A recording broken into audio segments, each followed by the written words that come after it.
And here we have, you may not be able to see this is Geppetto, Pinocchio, and in the back of your mind's probably, when you wish upon a star, makes no difference who you are, anything your heart desires will come to you. Right? Is that what you hear? Some people have that idea of Christianity. Just replace star with Jesus. Anything you wish. If you wish it strong enough in your heart, it'll come true, right? That's like the name it and proclaim it. But with blind faith, how we're defining blind faith, in this way, faith is reduced to wishful thinking or a type of silly daydream, ignorant of what reality actually is. Ignorant of what reality actually is. And so I want to say this view is not biblical. This view is not biblical. Do you have notes, Dave? Good.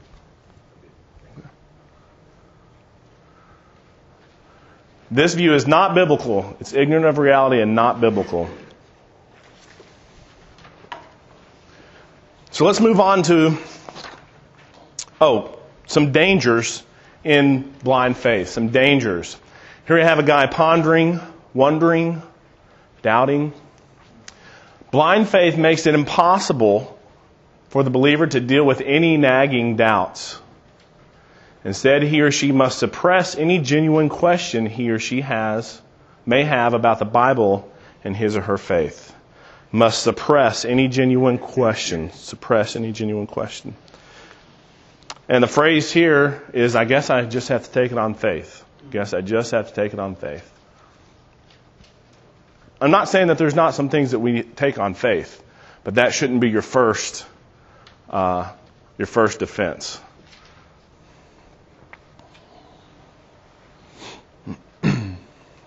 Another danger, here we have the blind leading the blind. I don't know where that's going to end up. But blind faith reduces a person's defense of Christianity to a subjective faith that is not defendable with reason and facts. It's not defendable with reason and facts. So it's a subjective faith, just, what's true for you is true for you, that's good. You believe it, that's great. And it's not defendable with reasons and facts.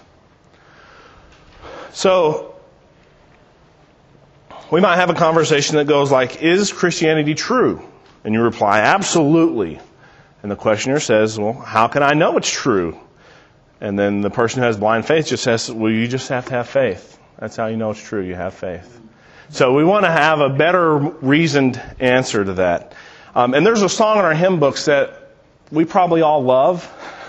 I don't mean to attack our hymns, and they're fine for us, but it's not necessarily something you want to use as an apologetic. But it says, you ask me how I know He lives in my heart, which is personally true for everyone who's a believer, right? I'm not taking away that truth.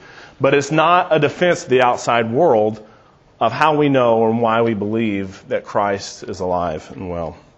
And the publisher of this book and founder of Stand to Reason has this quote.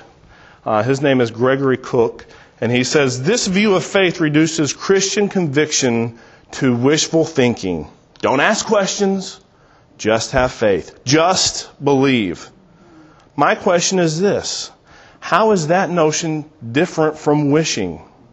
Maybe more critically, what makes the Christian's wishing any different from the Mormon's wishing, or the Hindu's wishing, or even the wishing of an atheist?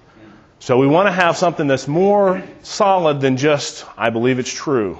And that's what apologetics is going to eventually give us, and then you get deeper. This is just an overview of how apologetics works. So let's move on to biblical faith. Josh McDowell, an apologist that's popular today, has this quote, my heart cannot rejoice in what my mind rejects as false. My heart cannot rejoice in what my mind rejects as false. And in our homework, we had this scripture, the great commandment given by Jesus. And he says, you shall love the Lord your God with all your heart, with all your soul, and with all your mind. That's in Matthew 22:37. And so my question is this: how do these two relate? How does this scripture relate to Josh McDowell's statement? I would submit that it's really, really, really tough, just as Josh stated, to have any one of those three without having all those three. If we're going to love God with all of our mind, we need to have our heart and soul in it. If we're going to love God with all of our heart, we need to have our mind and soul in it. If we're going to love God with all of our soul, we need to have our heart and mind in it. So biblical faith. We're going to define biblical faith as trusting in what you have reason to believe is true. Trusting in what you have reason to believe is true.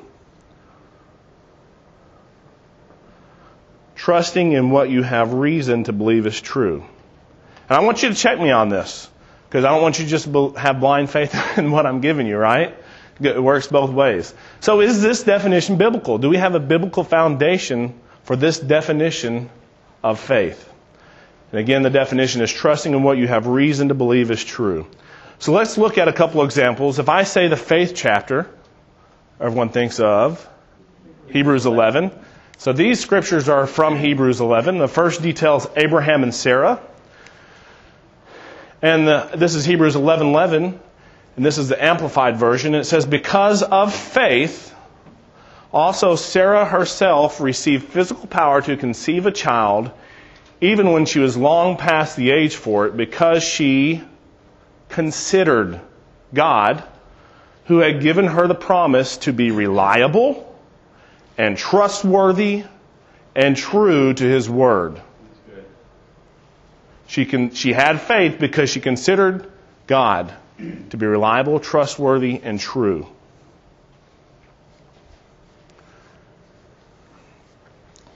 She had faith because she considered God to be reliable, trustworthy, and true. We move on to Abraham when he offers Isaac. It says that he thought about it, and considered that God is able to raise people even from the dead.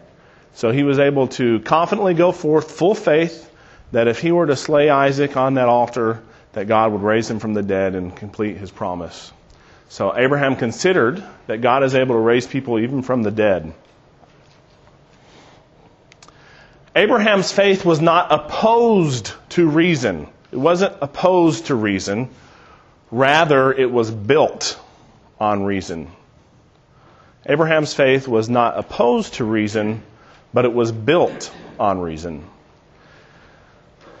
Some Christians resist apologetics because they feel the evidence and facts are contrary to faith.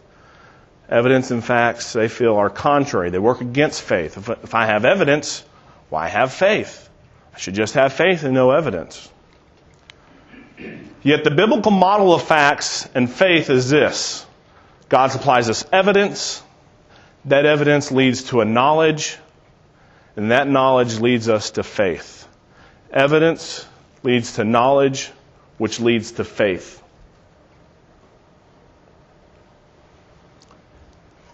Is this hard for you to see on the bottom there? Or can you? But that's okay. Okay. It leads to evidence, knowledge, and faith. So let's look at some examples. The calling of Moses.